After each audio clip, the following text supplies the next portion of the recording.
crowd of travel enthusiasts gathered in Denver to celebrate the winter 2026 edition of InTrieste magazine, discovering the beauty of Friuli Venezia Giulia for the first time.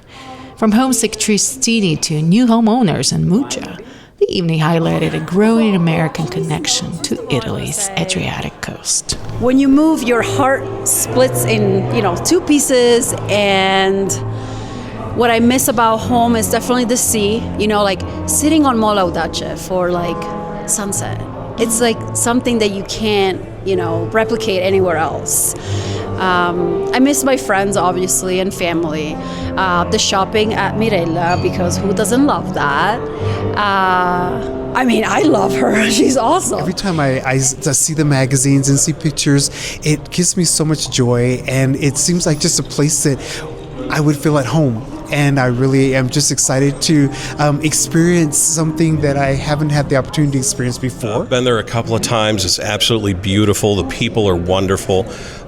Great weather. We stayed right on the ocean.